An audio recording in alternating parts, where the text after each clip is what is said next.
Okay, let's dive right into this explainer because today we are going to completely reframe how we view cognition on Earth. We're exploring an intelligence that is incredibly advanced, highly complex, and yet entirely unlike our own. We're talking about the astonishing, almost alien minds of cetaceans, specifically dolphins and whales.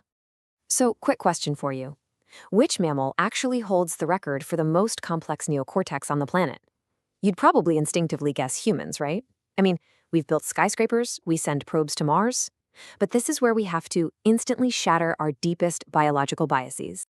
Get this, human beings clock in at about 16.3 billion neocortical neurons. Sounds like a lot, right? Well, the long-finned pilot whale possesses an astounding 37.2 billion. Think about that for a second. This marine mammal has more than double our neocortical neurons, which completely dismantles the whole myth of human neurological supremacy. They literally have the raw computational hardware to process existence on a level we can barely even comprehend. Section 1. Anatomy of a Cetacean Mind.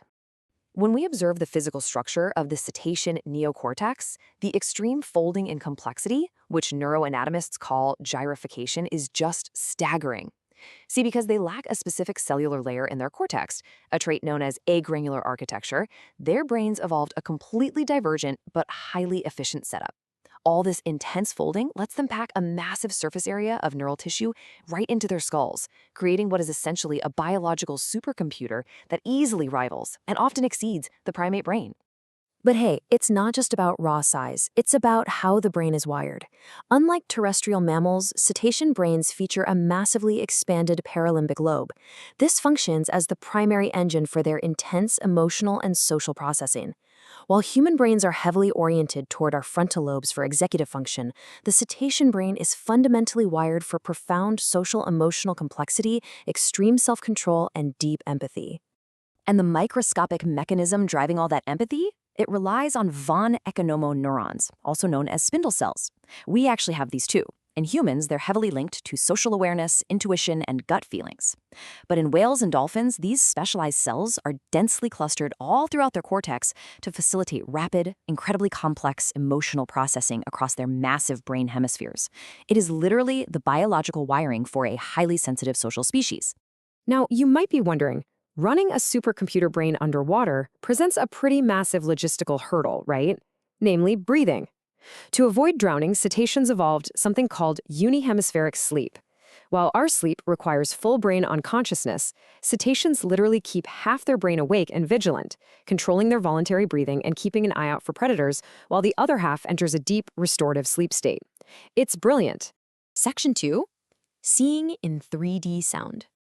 There is just a profound difference in how our two species experience reality. We humans rely on flat, 2D retinal projections that our brain then pieces together to guess at depth and scale. It's essentially a flat picture. Dolphins, on the other hand, emit high-frequency, broadband clicks from their foreheads and receive the returning echoes through their lower jaws. Their brain processes this data into a native, fully 3D volumetric acoustic hologram of their physical environment. They don't just see a picture. They perceive the full geometric volume of the world. And what's absolutely mind-blowing is what these acoustic holograms actually reveal. Because sound waves easily penetrate physical matter, cetaceans don't just see the surface of things. They literally see right inside a fish's swim bladder. They can detect layers of sand buried beneath the ocean floor, and they can even spot hidden pregnancies in other animals.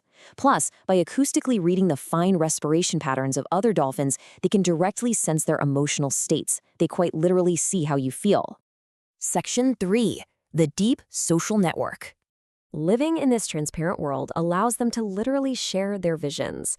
Through an incredible effect that scientists call the acoustic flashlight, one dolphin can interrogate an object with a focused acoustic beam. Then, a second dolphin nearby can just passively eavesdrop on those returning 3D echoes. Basically, the second dolphin downloads the exact 3D shape of whatever their peer is looking at. It is a literal shared perception of reality.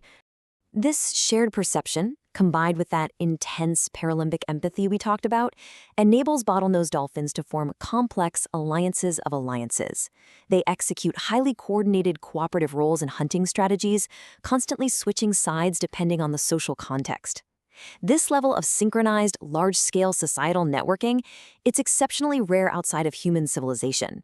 So, to navigate this vast, fluid social web, they obviously need individual identities. They use unique signature whistles that function exactly like personal names. These whistles are learned in early infancy, often modeled right off their mother's whistle. Dolphins will broadcast their own name to announce their presence, and they'll actively mimic the whistle of an absent friend to call out to them. And their retention of these names is just astonishing. Empirical studies from researchers at the University of Chicago prove that bottlenose dolphins possess a 20-year social memory for these signature whistles. Even after 2 full decades of being separated in different habitats, a dolphin will immediately recognize the specific whistle of a former companion. That, by the way, is the absolute longest recorded social memory for any non-human species on the planet. When you combine all of this, it's profoundly humbling. Billions of extra neocortical neurons, native 3D volumetric perception that sees through solid matter, a massive emotional processing center, and a 20-year social memory. It really forces us to completely rewrite our definition of an advanced species. Intelligence isn't solely defined by building tools or launching rockets. It is equally defined by this immense scale of neurological, emotional, and social complexity. So I'll leave you with this final thought to ponder. If a species can see the world in true volumetric 3D and possesses more than double the neocortical neurons we do, who is truly the most advanced intelligence on Earth? Are we absolutely sure we're the peak of planetary evolution? Or are we simply too blinded by our own 2D perception to recognize the real masters of the ocean?